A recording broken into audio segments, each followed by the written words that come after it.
క్రీస్తు యేసునందు ప్రియమైన దేవుని ప్రజలందరికీ ప్రభువైన యేసుక్రీస్తు యొక్క పరిశుద్ధ నామంలో house of vision international ministries తరపున హృదయపూర్వకమైన వందనాలు తెలియజేస్తా ఉన్నాం.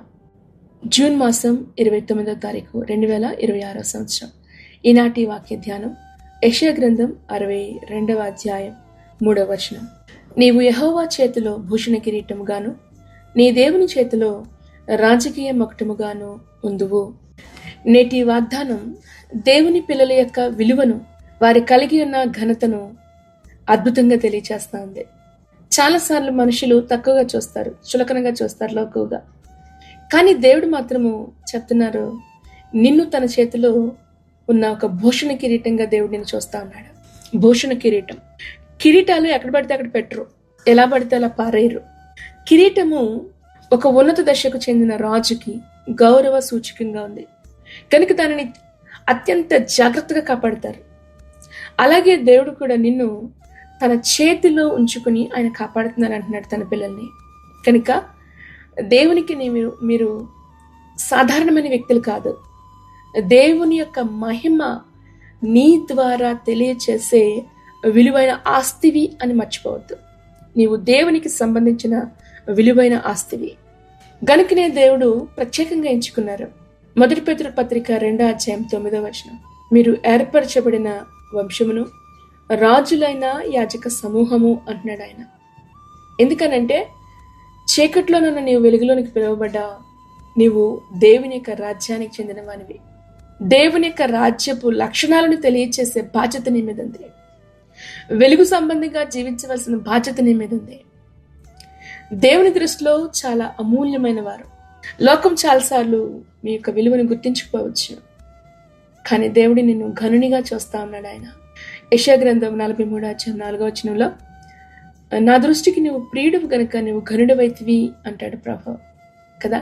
అవును, మనము ప్రభు కొరకు రూపొందించబడిన వారు, ఆయన మహిమ కొరకు సిద్ధపరచబడిన వారు గనుకనే ఆయన చేతి పని. మనం ఏదో అనుకోకుండా అలా పుట్టేలేదు, మనం ఏదో అనుకోకుండా అలాగే ఈ లోకం మీదకి పంపించబడలేదు.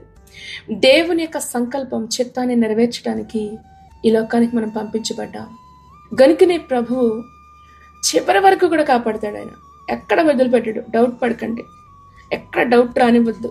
మధ్యలో వదిలిపెట్టాడు ఆయన. మనుషులు వదిలిపెట్టేయచ్చు. చివరి వరకు కూడా నిన్ను ఆయన కాపాడే బాధ్యత అయిందే.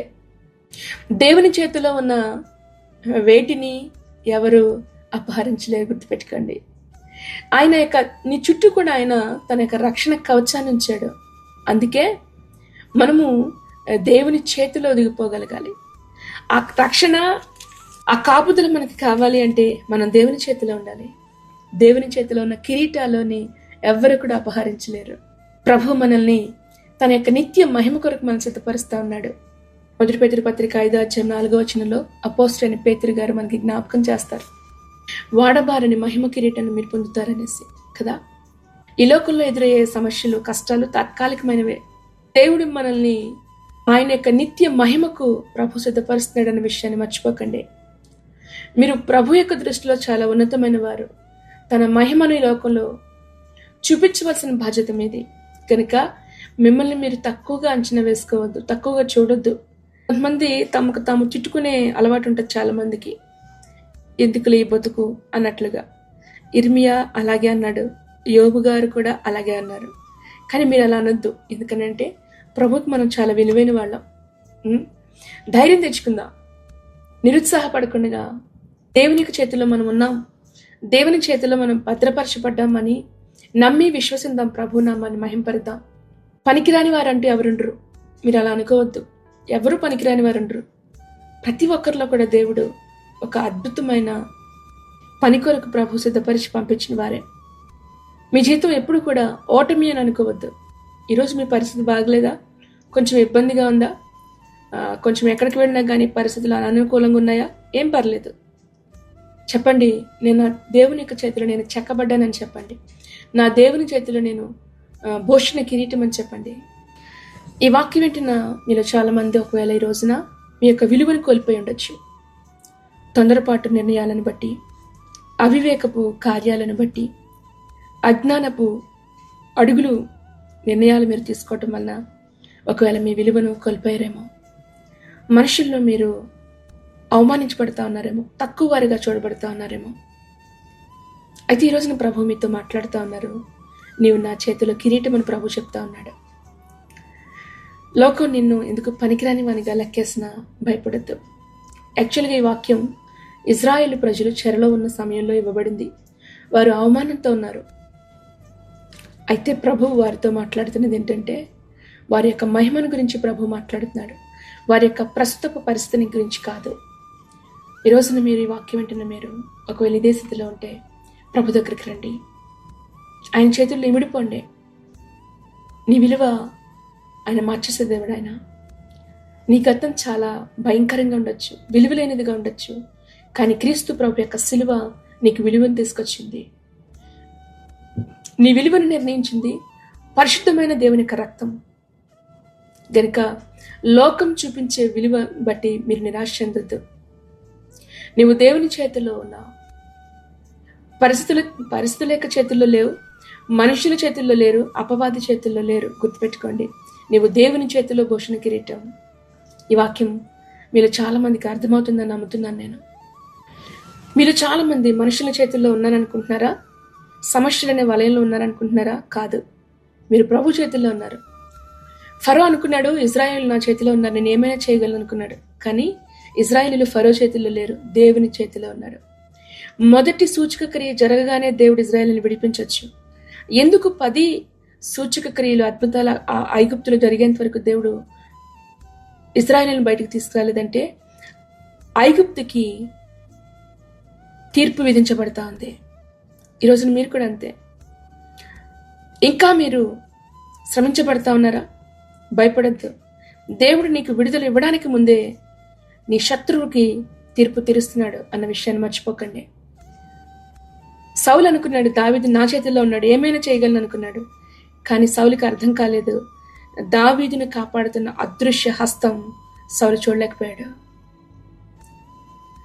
ఈ రోజున లోకమంతా నిన్ను వ్యతిరేకించిన శత్రువైన సాతాను, అపవాది శక్తులు, నరకం నీకు వ్యతిరేకంగా నిలబడిన గుర్తుపెట్టుకో, నువ్వు దేవుని చేతిలో ఉన్నావు. నిన్నెవ్వరూ తాకలేరు, ముట్టలేరు. ప్రభు చెప్తాడు కదా, నా కన్ని గుట్టును ముట్టినవాడు. ధైర్యం తెచ్చుకోండి, ధైర్యం తెచ్చుకోండి. కిరీటాలు సిద్ధపరచబడేది ఎందుకో తెలుసా? నేల మీద పడేయడానికి కాదు. దేవుడి నిన్ను చేతిలోకి తీసుకున్నాడు. కారణం, కిరీటం తల మీద పెడతారు. నిన్ను దేవుడు ఉన్నతమైన స్థితికి ఆయన నిన్ను సిద్ధం చేస్తా ఉన్నాడు. ఉన్నతమైన స్థానానికి నిలబెట్టడానికి ప్రభు నిన్ను సిద్ధం చేస్తా ఉన్నాడు. అందమైన కిరీటాన్ని తయారు చేసి ఒక షోకేస్లోనో ఒక పెట్టెలోనో పెట్టి దాయరు. రాజు యొక్క తల మీద అది ప్రకాశించాలి. నీవు అంతే, నీ రాజు కొరకు నువ్వు ప్రకాశించాలి. నిన్ను ప్రభు అవమానంలో విడిచిపెట్టడు, తన మహిమ కొరకు ప్రభుని సిద్ధపరుస్తా ఉన్నాడు. చక్కటి వాక్యం, నాకు చాలా ఇష్టమైన వాక్యం. దీన దరిద్రులను ప్రభు పెంటకప్పుల మీద నుంచి ఆయన లేవనెత్తి ప్రజలతో, తన ప్రజల ప్రధానులతో ఆయన కూర్చుని పెట్టే దేవుడు ఆయన. 113వ దావీదు కీర్తన 7వ వచనం. ఈ రోజున మీరు పెంటకప్పు మీద ఉన్నారా? అదేంటో తెలుసా? The meeting place. దేవునికి, తన ప్రజలకు. భయపడద్దు. యోసేపు చెరసాలలో ఉన్నాడు, ప్రభు జ్ఞాపకం చేసుకున్నాడు. కానీ నెక్స్ట్ డే దేవుడు యోసేపుని ఐగుప్తు ప్రధానిగా చేశాడు. ఎస్తేరు అనాథ బాలిక, కానీ ఆమె రాణి అవుతుందని ఎవరు ఊహించలేరు. భయపడద్దు. ఈ రోజున మీ స్థితిని బట్టి కృంగిపోకండి. నీ కిరీటం ప్రకాశించాలి. నీ జీవితం దేవుని మహిమను చూపించాలి. కిరీటం తన కొరకు ప్రకాశించదు, తన రాజు మహిమ కొరకు ప్రకాశిస్తుంది. అలాగే మీ జీవితాలు కూడా ప్రభు యొక్క మహిమ కొరకు ప్రకాశించాలి. మత్తయి సువార్త 5వ అధ్యాయం 16వ వచనం, మీ వెలుగు మనుషుల ఎదుట ప్రకాశింపనివ్వడని వాక్యం సెలవిస్తాను కదా. ప్రజలు నిన్ను చూసినప్పుడు ఎంత గొప్ప వ్యక్తి అనకూడదు, అబ్బా వీరి దేవుడు ఎంత గొప్ప దేవుడు అని నిన్ను బట్టి ప్రభుని స్తుతించగలగాలి. ఆఖరి మాట, మీ కిరీటాన్ని కోల్పోవద్దు. జాగ్రత్త, కిరీటం అపహరించే పడే పరిస్థితి ఉంది. జాగ్రత్త. అపవాది దొంగిలించడానికి ప్రయత్నం చేస్తూ ఉంటాడు. జాగ్రత్త. సౌలు అవిధేయతను బట్టి తన కిరీటాన్ని పోగొట్టుకున్నాడు. ఆ రీతిగా అవిధేయత ప్రభుకు చూపించొద్దు. ఈ వాక్యం ఏంటంటే, మీరు విరిగిపోయిన పాత్రలు కాదు, దేవుని చేతిలో ఉన్న మకుటము నీవు, కిరీటం. నీవు మరవబడిన వ్యక్తివి కాదు, నీవు రాజకుమారుడు, రాజకుమార్తెవి. దేవుని యొక్క మహిమ కొరకు నువ్వు పిలువబడ్డావు. ధైర్యం తెచ్చుకోండి. ఈ వాక్యం ద్వారా ప్రభు మిమ్మల్ని అందరినీ దీవించి ఆశీర్వదించునుగాక. ఆమేన్, ఆమేన్. తలలు వంచుదాం, ప్రార్థనలోకి వెళ్దాం. మహాపరిశుద్ధమైన దేవా, ఈ రోజున మీ వాక్యం ద్వారా మీరు మాకు తెలియజేసిన ఆత్మీయ సత్యాలను బట్టి నీకు వందనాలు. మరొకసారి మా విలువను మాకు జ్ఞాపకం చేసినందుకు నీకు స్తోత్రాలు. మీ దృష్టిలో మేము ప్రభా భూషణ కిరీటాలు, రాజకీయ మకుటాలు నీవు ప్రకటించినందుకు నీకు స్తోత్రాలు. నేను స్తుతిస్తూ ఉన్నాం ప్రభా. మా గతం కృంగదీయడానికి వీల్లేదు. ఇదిగో ప్రభా, ఈ వాక్యం వెంటనే అనేక మంది బిడ్డల్ని జ్ఞాపకం చేసుకో. నీ కృపచేత మీరు వారిని లేవనెత్తండి దేవా. గతం అనే నీడలోనే నీ బిడ్డలు ఉండిపోతా ఉన్నారయ్యా. బలపరచండి, ధైర్యపరచండి. అపజయాల నుంచి నీ బిడ్డల్ని ప్రభా మీరు లేవనెత్తండి. నీ ప్రేమ చేత ప్రభా నీ బిడ్డల్ని ఘనులుగా మీరు మార్చండి దేవా. నీకు స్తోత్రాలు. ఎక్కడ పాపం విస్తరించబడతా ఉందో అక్కడ నీ కృప అమితముగా విస్తరించబడుతుంది కదా. నీ రక్తం ప్రభా నీ బిడ్డల్ని శుద్ధి చేసేది కనుక మీ రక్తం నీ బిడ్డలపై ప్రోక్షింపచేయండి, బలపరచమని అడుగుతూ నీ చేతి నీడలో దాచండి దేవా. నీ బిడ్డల్ని సహాయం చేయండి. ఎవరు కూడా నీ బిడ్డల కిరీటాలు అపహరించకుండా మీరు కాపాడి నడిపించమని సాతాను యొక్క మాయల నుండి ప్రభా, పాపపు బంధకాల నుంచి, నాయన నిరుత్సాహమైన ఆలోచనల నుంచి దేవా నీ బిడ్డల్ని కాపాడండి, నడిపించమని అడుగుతున్నాం. నీ మహిమ కొరకు మీరు ప్రకాశించాలి. నీ నామ ఘనత కొరకు మీరు హెచ్చించబడాలి ప్రభా. బలపరచండి, కుటుంబాలుగా వీరిని నిలబెట్టండి. బిడ్డల జీవితాలను దీవించండి, ఆశీర్వదించండి. భార్యాభర్తల మధ్యన సమాధానము దయచేయదేవా. కుటుంబంలో ఉన్న ప్రతి సమస్యల నుంచి మీరు విడుదల చేసి నెమ్మదిని దయచేయమని అడుగుతూ మరొకసారి ఈ సమయంలో అనారోగ్యంతో వారిని జ్ఞాపకం చేసుకునండి. స్వస్థతను దయచేయదేవా, విడుదల దయచేయండి. వృద్ధులైన వారిని దర్శించండి, బలపరచమని అడుగుతూ చేస్తున్న ప్రయాణాల్లో మీ కాపుదల భద్రతనివ్వండి. ఈ రోజున మీరు అనుగ్రహించిన ఇదిగో దేవా నూతన సంవత్సరం దయా కిరీటాలను బట్టి వందనాలు. పుట్టినరోజులు చేసుకుంటున్న బిడ్డలు, పెళ్లి రోజులు చేసుకుంటున్న వారిని బట్టి వందనాలు. దీవించండి దేవా. నూతన ప్రేమతో, నూతన శక్తితో బిడ్డలు నింపండి. ఐక్యత, సమాధానంతో ప్రభా కుటుంబాలను కట్టమని, నూతన కార్యాలని బిడ్డల జీవితాలలో మీరు జరిగించమని ప్రభునేస్తున్నాములో దేవా. ఈ వాక్యం అందరూ వింటున్నారు వారందరినీ కూడా ప్రత్యేకంగా మీరు దర్శించి దీవించి బలపరచమని ప్రభునేసుక్రీస్తు నామములో ప్రార్థించి నీ బిడ్డలను ఆశీర్వదిస్తున్నాం తండ్రి. ఆమేన్, ఆమేన్, ఆమేన్. ప్రభువైన యేసుక్రీస్తు కృప మీ అందరికీ తోడై ఉండి నడిపించును గాక. ఆమేన్.